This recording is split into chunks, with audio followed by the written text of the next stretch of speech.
The ongoing leaks from NSA whistleblower Edward Snowden cause more anger the more they emerge. People across the world are being shown just how much their private lives and private data are being monitored by intelligence services. And I can discuss this whole issue right now, and I'm joined live in the RT studio by Kevin Mitnick, one of the world's most renowned computer hackers. Kevin Mitnick, great to see you here. Great to be on your show. Well done. Okay, you're kind of a legend here.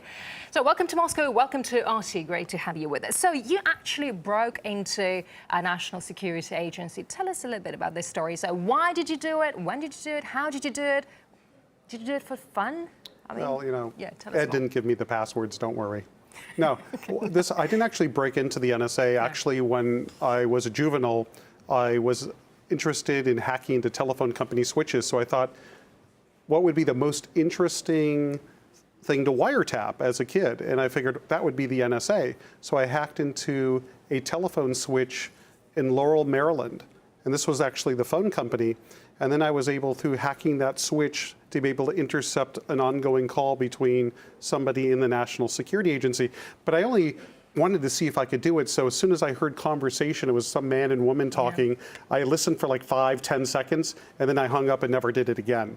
It was just to see if I could actually do it. Oh, I see. The NSA is actually hiring code crackers. Why do they need them? Well, they need to create, well, actually they need to hire code crackers to increase their capabilities. That's the job of the National Security Agency, is to break codes. So they want to get the best people in the world to help do that. And according to Edward Snowden, now we can call this name, so according to Edward Snowden's revelations, emails, phone calls, messages are all being tracked. So how far can the government go? I think they have access to everything, at least in the United States, and probably Great Britain. I believe they have access to everything because they basically could intercept all the packets going through the backbone of everything. And now there's been some revelations that they've been pretty resourceful at breaking crypto. So now I think they have access to a ton of stuff. I believe it's all about, as Scott McNeely said, I think about 15 years ago, you have no privacy, get over it. And that was the ex-CEO of Sun Microsystems. And I think that quote really holds true today. You went to jail for some high-profile hacking, right? Do you think the government is still tracking you after all these years? Maybe only the Russian government, since I'm here in Moscow. No, I doubt it. You know, something comes up where they think that I could have some involvement, maybe, but you know, I'm on the other side. You know, I help companies protect their systems. Companies actually, you know, I still hack today every day. Companies actually hire me to break into their systems, to find their vulnerabilities, so I could tell them what the vulnerabilities are so they could fix them. So it's kind of like Pablo Escobar becoming a pharmacist.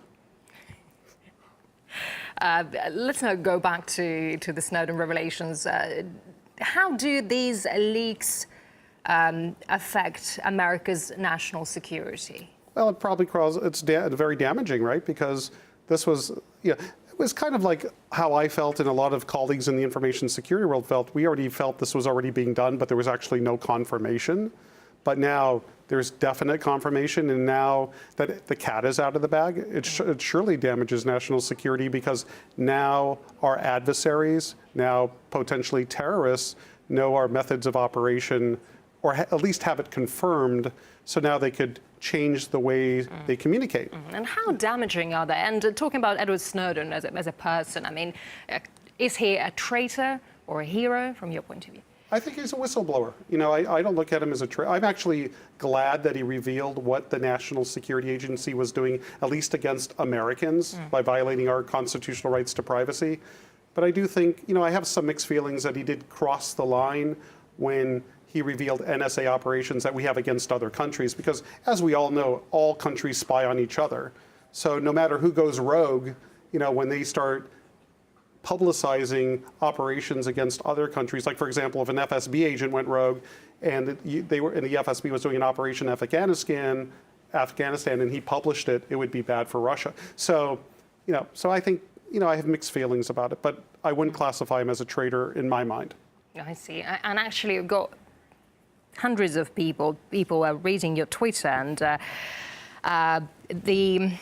all the questions, we've received loads of questions, hashtagged Ask Mitnick. So oh, that's interesting. That's very interesting indeed. So I won't be able to ask them all right now, but make sure when you get home, just read them all and well, that's exactly reply what I to planned all to do those my day in people. Moscow, was answer Twitter questions, but I'll be happy to do it here. Sure, but of course, the most popular one is, how can citizens protect their data and communications while still using popular corporate software and services? Well, it's pretty scary, because if you now with the revelations of Swoden, that allegedly the NSA has approached and partnered with a lot of companies to develop security software, that develop VPN technology. They might have intentionally weakened this technology so they could intercept communications. But an average citizen, probably, if they're not a terrorist, they really are not concerned about an intelligence agency intercepting communications, but more a criminal organization.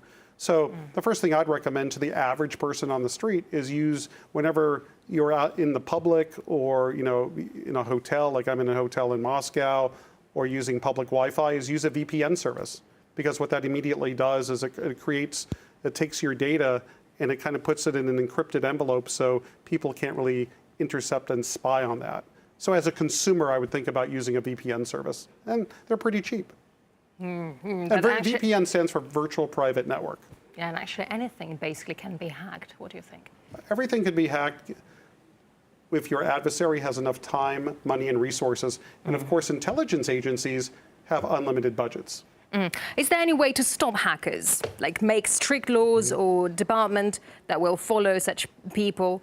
Is that possible? I don't think so. You don't think so? I don't think there's a way to. I mean, hacking has been going on since the 60s, and it's not stopped yet. I mean, I started hacking in the early 90s, and it's only gotten worse. I mean, it hasn't gotten better. And another popular question on Twitter, is it okay to bank via a phone? By phone or by internet? By phone, I guess by internet. Yeah, I presume it says by phone. Well, I look at it this way, like, using my credit card over the internet, I do it all the time. And at least I don't really care if somebody steals my credit card number. You know why? Because at least in America, if there's any fraud on my account, I just simply call the bank and they take the charge off. I have to basically sign a letter, an affidavit that it wasn't me, and the problem goes away. Now, in some countries that might be different, where the consumer has the burden of proof, then I'd be a little bit concerned. But it's really, where does the liability lie? Does it lie with the consumer? Does it lie with the merchant? Does it lie with the bank? And also, one of our viewers is asking, what are your views regarding the phone Touch ID feature? It's a more specific one. Oh, from Apple. Oh, yeah, that's where they get your fingerprints. Kind of, it kind of makes you think: could somebody intercept your fingerprint data? Or does Apple store this information? I haven't read much about the Touch ID because it just was, released within the last, I believe, 24 hours. But it kind of makes you think about, well, wow, with all this stuff going on, all the revelations of Swoden, now Apple is getting your fingerprint. Is that stored anywhere, or is it only stored on your device? If your device is stolen, could somebody extract that fingerprint information out of the device to spoof who you are? So these are questions that will be answered later. Sure. Could a boycott of tech gadgetry like iPod and firms like Verizon and Google, who are selling our info to the NSA, deter them? No.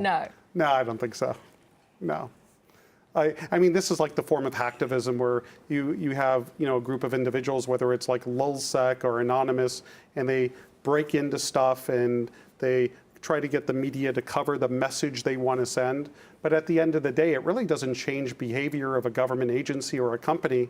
Basically, they go out and try to prosecute the guys. The thing that I have seen change, and I wouldn't call Swoden an activist, I'd call him a whistleblower, is because of his exposures of what the government has really been doing.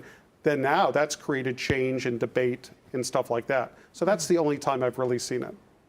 Interesting. Actually, Julian Assange states that NSA spying on citizens is just the tip of the iceberg. So, maybe what he's alluding to is the spying on heads of state. No, I remember years ago when there was a hack into Vodafone in Greece, and some unknown foreign nationals were allegedly spying on heads of state in Greece. And now, that in my mind flashes back to this incident. Now there's some information coming out that our own national security agency might be spying on heads of state. So maybe that's what he's talking about. Okay. And another question. Have you ever think about a movie based on your story where you are both the subject and actor? It would be awesome, people say. that would be actually pretty cool. I mean, right now I do have an agent that's trying to shop my new book, Ghost in the Wires. Yeah. It's a New York Times bestseller, and we're trying to get it made into a motion picture. I don't know if I'd actually become an actor or a consultant on the movie, but it's in the works. It's tough in Hollywood because Hollywood gets approached with ideas, hundreds of ideas a year, or maybe even thousands, and they only pick, a very small, a small number of those projects to actually make into a movie. Do you regret of being a hacker? I regret any problems I cause companies or consumers. I caused damages because I hacked into their systems and they had to go in and figure out, what did he do, and they had to rebuild their systems. So I would consider myself as what I'd call a pain in the ass hacker, right? Not a guy that was out. I was never the type of guy that would try to wipe data out or try to profit. It was more about the intellectual challenge and the adventure and the curiosity. So I regret that part, but I'm still a hacker today, and I love what I do. It's almost like it's not work. It's almost like it's just I wouldn't call it a game, but it's very intellectually stimulating. Maybe it's analogous to playing chess. Oh, I see. What do you have on your desk? Earlier I wanted to give you my business card. And what's really cool about my business card... Very cool business card, indeed. Yeah, it just has my name and address, all that. Yeah, that's not interesting. The interesting part is here, this is actually a tool set, right? So this is a lockpick set. So if you lock yourself out of your house, you lock yourself out of your office, just think of Kevin Mitnick and I'll open the door for you. So here you go. Lovely. Thank you so much, Kevin.